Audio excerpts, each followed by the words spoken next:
Ya, nah, ya. Padahal gampang ya. Toilet di mana?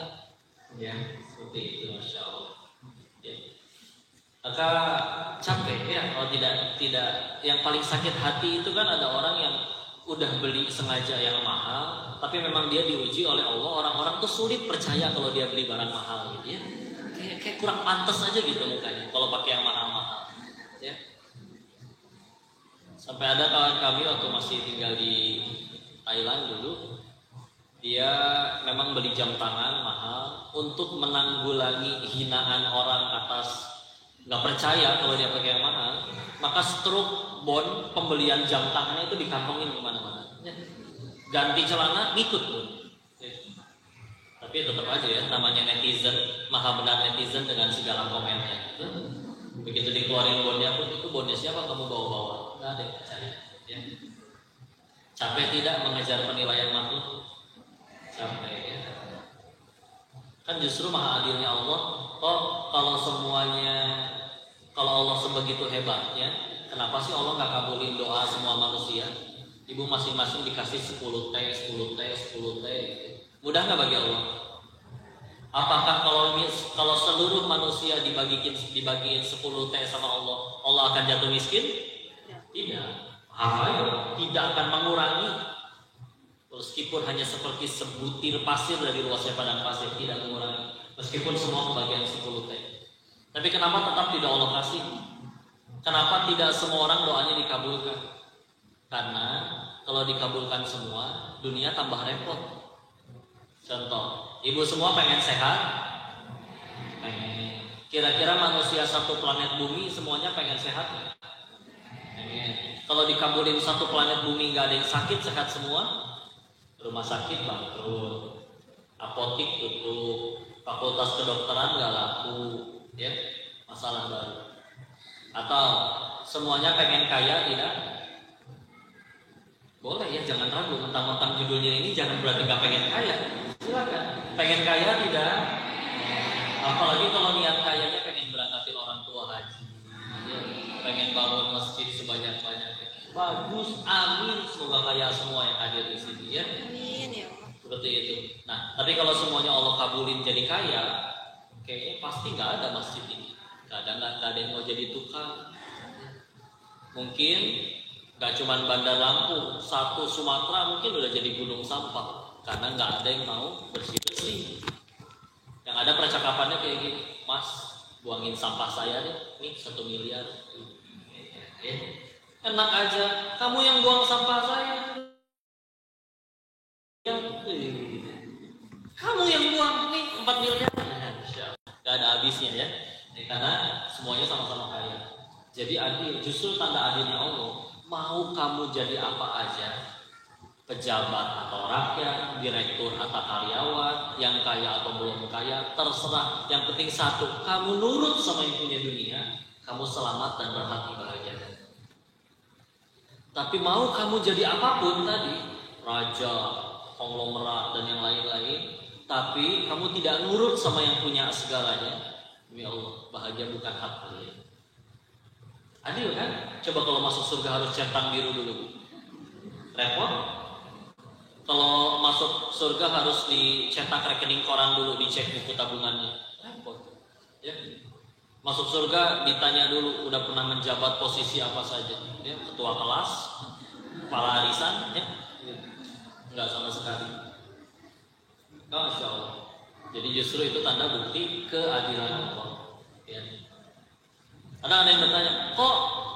Tapi kan hidup tuh selalu ada masalah dan masalah orang tuh beda-beda. Itu disebutkan mental health issue, ya. Artinya apa?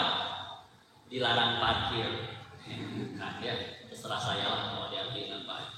Ya. Sampai ada yang pernah menasihati, masalah orang tuh beda-beda dan cara orang tingkat sabar dan menanganinya juga beda-beda.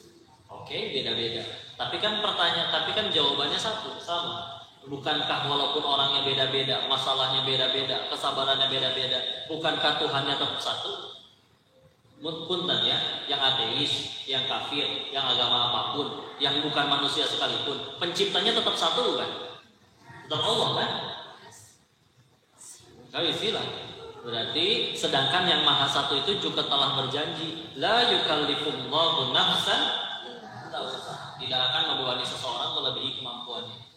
Ya. Jadi kalau misalkan ada yang tidak mampu jalanin hidupnya, punten, bukan Allahnya yang salah pasti. Ya. Kemarin dulu sudah sempat ditanya, kok kalau memang takdir tentang kematian Allah yang menentukan, kenapa bunuh diri itu dosa ya? Kan mati secara Allah. Apa Allah yang aturin saya untuk bunuh diri? Ada yang nanya kayak gitu. Ya. Jadi dosanya bukan masalah perkara mati, ya. Tapi Allahnya berfirman surat 14 Ibrahim ayat ke-7.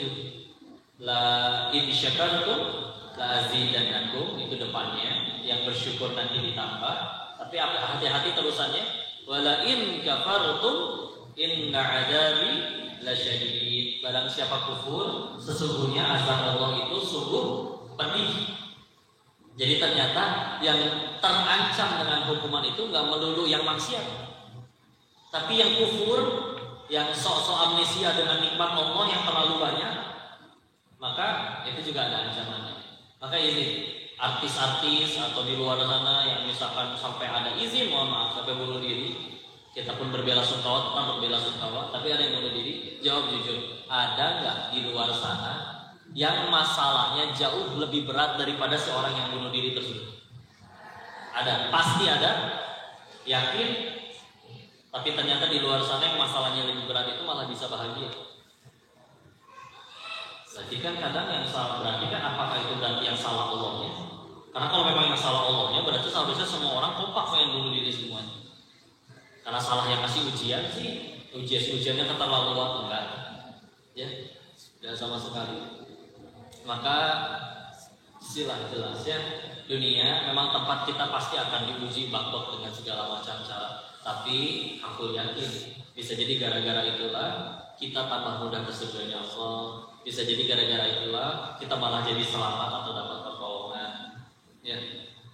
Kalau ceritanya Tama, ini belum lama ini kami ceritanya pindahan di depan rumahnya memang masih tanah semua. Jadi kalau hujan becek dan menggenang airnya. Mau ngadain syukuran, nggak enak juga kalau misalkan tamu-tamunya datang, mobilnya, kendaraannya, motornya, kendaraannya pada bersih, pulang-pulang dari sana jadi tanah semua. Jadi ya udah, nyari orang, tanya-tanya yang bisa untuk benerin jalan. Kalau nggak diaspal, dicor. Tanya biayanya berapa, kaget juga dengan biayanya. Tapi Bismillah ingin memuliakan tamu, gimana caranya? Ya udah, biar mahal juga nggak apa-apa. Cari siapa yang mau kerja. Dicari, ternyata yang biasanya ada tukang, ini pada punya kerjaan semua, udah dapat. Ya. Jadi akhirnya nggak ada yang mau ngerjain, nggak ada yang bisa ngerjain. Ya, maka ya sudahlah, mana acara 2 hari lagi, dan juga ini sudah mepet waktunya. Pas 2 hari lagi sebelum acara, pagi-pagi ada yang lewat depan pagar pakai rompi sambil mantau kiri kanan. Disapa, siapa Pak, dari mana? Dari pemerintah, lagi dapat tugas pengen ngaspal jalanan ini. Oh, begitu. Alhamdulillah. Coba kalau kemarin udah diaspal duluan, udah mah tekor, besoknya ternyata diaspal, kan kayaknya lebih nancep ya. Tapi ya pertolongan lah ya. Walaupun kalau ternyata itu terjadi juga nggak ada keburukan juga, ada titipan semuanya dari Allah. Ya. Ayo bismillah ya. Cintai dunia secukupnya, sebagaimana Allah kadarnya. Yuk lihat ya, bagaimana cara para orang-orang terdahulu menyikapi tentang dunia, tentang harta dan lain-lain. Para sahabat di zaman waktu itu, di zamannya Nabi ketika itu, kalau kita lihat bagaimana cara menyikapi mereka terhadap kekayaan sama harta, kalau mau jujur, kekayaan di zaman itu lebih bersifat seperti satu, efek samping. 2, pilihan. Ulangi, 1, samping, 2, pilihan. Ya. Jadi kaya itu karena efek samping aja. Efek samping dari apa? Dia jujur, tawadu, amanah, gak berani ngambil hak orang lain, dekat sama Nabi, takwa, soleh, bertutur kata lembut, sopan, santun. Kira-kira orang rebutan gak pengen dekat sama orang sebaik itu? Wajar. Ya. Orang pengen jual beli, senang sama orang kayak gitu. Pak, ini pengen beli kurmanya. Tapi kurma saya ini mohon maaf setengahnya udah agak busuk. Harganya saya kurangin deh, menyesuaikan kualitasnya. Kenapa bilang? Kalau Bapak nggak bilang kan saya bisa aja nggak tahu, tetap dapat untung lebih besar. Tapi pasti nggak akan beli lagi. Ya, nanti itu. Ya, tapi justru berarti itu pertolongan. Ya, dari Allah ketemu sama orang yang baik. Kira-kira besoknya kalau belanja lagi, pengen ke orang yang jujur itu lagi nggak? Jujur, insya Allah. Ya, efek samping. Cuman ya sesuatu yang pasti akan didapat, gitu ya. Sesuatu yang pasti akan didapat selagi kita benar-benar lurus, tawadu, rendah hati, tapi gigih, kerja keras, disiplin. Oh itu mah ngikutin beneran demi Allah. Ya, yuk lihat orang-orang yang pada sedang punya kena masalah apapun itu. Kalau pengen jujur, kebanyakan diundang oleh ulah sendiri. Yang selingkuhnya ketahuan, yang nyuruh selingkuh siapa? Anda sendiri. Yang akhirnya mohon maaf sedang mendekap di dalam penjara itu, yang nyuruh dia mencuri atau korupsi siapa? Ulah sendiri, gitu kan? Nah istilah, ya. Dan yang kedua tadi selain efek samping, pilihan aja, pilihan. Karena kalau ditanya, tapi ada tuh kok sahabat yang miskin, beliau memilih miskin, ada yang seperti itu. Abu Dzar Al-Ghifari contohnya, bahkan beliau ini unik, solehnya luar biasa, tapi disuruh Nabi. Hai Abu Dzar, kamu tinggal berdua pun, manusia tinggal dua, kamu gak boleh jadi pemimpin. Coba orang soleh malah gak boleh mimpin. Kenapa? Karena cara tawakalnya dia terhadap harta itu aneh. Hari ini ada berapa, sedekahin sampai habis, besok tawakal gimana Allah. Ya. Ada makanan syukur, enggak. Kalau beliau mimpin negara, yuk sedekah, buang semua harta negara, sedekahin. Besok masyarakat gimana? Tawakal pakai Nabi. Gak bisa tuh kayak gini. Karena ketika Umar dibaiat menjadi Amirul Mukminin menggantikan Abu Bakar As-Siddiq radhiyallahu anhu waktu itu, salah satu khutbahnya ketika diangkat bilangnya seperti ini, aku akan mengurus harta negara sebagaimana aku menerima amanah, mengurus amanah harta anak yatim. Ya. Karena ada aturan yang sangat ketat untuk itu. Jadi ngejaga dirinya sampai segitunya. Ya. Nggak mau ngambil amukan haknya. Di kitab Fadilah Amal, suatu ketika Umar bin Khattab radhiyallahu anhu datang impor masuk minyak wangi, ya, dan bungkusannya masih besar-besar ya, jerigen seperti itu, bergalon-galon. Kan harus kalau pengen dibagiin kan harus dibagiin jadi kecil-kecil biar muat buat semua. Maka beliau minta tolong orang-orang untuk membagiin. Ada yang iseng nanya, kenapa tidak engkau ikut bagiin juga? Apa jawabannya? Aku takut karena aku menyentuh parfum tersebut, wanginya tersisa di tanganku, lalu kuoleskan ke bajuku, maka aku berarti mengambil yang bukan hak. Ngejaganya itu sampai segitu, insya Allah. Jadi kalau orang seperti itu, orang rebutan ingin jadikan dia pemimpin, orang rebutan ingin bermuamalah dengan diri. Jadi kayak di zaman itu tuh benar-benar cuma pilihan atau efek samping udah gitu aja. Ya. Jadi yang paling amat sangat mereka kejar, Allahnya suka, Allahnya ridho. Dan wajar ketika yang punya dunianya udah ridho. Ginilah kita temenan sama bos ayam goreng misalkan ya. Setiap hari dia produksi berapa potong ayam goreng, ribuan potong, lalu dibagi-bagikan dan dijual. Kita main sama dia, kalau nyampe ke rumahnya, biasanya disuguhinya ayam goreng ya, unlimited ya, sumber daya ayamnya. Ya. Mau kita makan sampai kenyang seperti apa, tidak mengurangi supply-nya dia. Ya. Nah ini kita harus diridhoi ya, sama yang punya dunia, ya itu masuk akal ya, seperti itu. Kok berarti kalau kita gimana sekarang sholat duha biar tokonya rame, baca Al-Waqiah biar jualannya lancar, boleh tidak? Boleh, bagus. Karena mintanya masih kepada Allah. Yang nggak boleh itu kalau mintanya ke selain Allah. Sholat mas sholat misalkan, sholat, zakat iya, puasa iya, haji iya. Tapi kalau tokonya sepi, datang ke simbah yang itu tuh, ya, misalkan. Terus disuruh taburin garam ini di toko saing kamu dan yang lain-lain. Enggak, sama sekali. Itu udah asli, nggak harus pikir jadi. Dengan di zaman itu bicara tentang iman kepada yang ngasih rezeki itu segala-galanya. Sa'ad bin Abi Waqqas misalkan, ketika beliau masuk Islam kan ibunya marah. sampai tidak mau makan. Kalau kamu nggak makan, biarin ibu mati. Kalau kamu nggak ninggalin agamanya Muhammad SAW, ibu akan mati kelaparan aja. Ya. Kadang kan kalau kita diujinya tentang diri itu masih bisa kuat, tapi kalau orang yang tersayang, ibu kita, kadang kita diri kita dihina nggak marah kan? Tapi kalau kamu berani ngehina ibu kami bisa marah. Nah ini ibunya yang minta beliau untuk murtad kembali. Tapi tetap dengan lembut, ibunya mau makan apa, mah biar aku bawain, diladenin. Tapi tetap kalau masalah akidah, ibu maaf, meskipun ibu memiliki 100 nyawa dan nyawa tersebut keluar satu persatu dari tubuh ibu, aku tetap tidak akan meninggalkan agamanya Muhammad SAW. Pilihannya jaga iman atau mati zaman ini. Ya. Kadang iya. Cara rezeki, bicara dunia, silakan punya. Tapi ingat semuanya baru jadi kebaikan kalau jadi jalan lalu dekat kepada Allah. Maka kadang, ya Allah, kira-kira Indonesia yang mayoritas Muslim, kalau waktunya Jumatan harusnya jalanan kosong kan? Iya.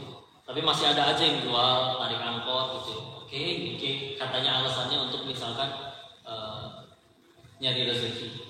Tapi pernah ditanyakan oleh guru kami, Felix waktu itu nanya ke salah satu supir angkot, Pak, emang kalau misalkan narik ketika lagi pas Jumatan kan sekitar setengah jam atau 1 jam ya, 1 jam itu kira-kira narik angkotnya dapat uang berapa? Ya antara 50 atau 100 ribu lah. Yuk coba bertanya kepada diri ini yang wahai diri yang engkau akan mati, wahai diri yang engkau mengharapkan surga, wahai diri yang engkau menyelamatkan keselamatan dari Tuhanmu. Serius engkau melakukan itu semua demi selembar 50 atau 100 ribu? Jangan terlalu mahal iman itu. Ya, boleh punya silakan. Ya, tapi dengan satu tujuan. Ingat, semuanya masih berupa ujian. Ya, saya suka tanya, kita tes latihan ya. Ibu misalkan nanti di WA sama suaminya. Pada punya suami, angkat tangan yang udah nikah. Jangan pura-pura jomblo, angkat tangan. Ya, Insya Allah. Tuh, suaminya WA ya. Is istri. Ya. Ada apa su? Suami. Ya. Jangan yang aneh-aneh. Ya. Begini uang belanja saya naikkan 20 juta ya. 20 jutanya per minggu. Tasya. Udah dari ibu-ibu Pak ya. Dikasih khayalan pun mereka udah. Ya. Makanya senang dengan Bapak ya. Bu ya. Uang belanja naik 20 juta per minggu. Nikmat bukan? Bukan. Ujian. Ulangi. Ujian ya. Kapan Bu bisa jadi nikmat? Kalau jadi jalan kita tambah dekat sama Allah. Setelah uangnya tambah banyak, tambah banyak juga sedekahnya, wakafnya dan yang lain-lain. Karena kalau misalkan uangnya tambah banyak lalu dipakai maksiat, apakah itu nikmat? Ya. Ada orang pengen maksiat tuh, bisa nggak jadi karena nggak punya uang. Berarti nggak punya duitnya pertolongan kan? Kitanya aja yang mungkin terlalu cinta sama dunianya. Makanya ketika nggak punya uang, yang padahal nggak punya uang itu menyelamatkan dia dari dosa, kita ngerasa menderita. Ya. Coba ya, mohon maaf, perzinahan dosa bukan? Dosa. Membuat Allah murka.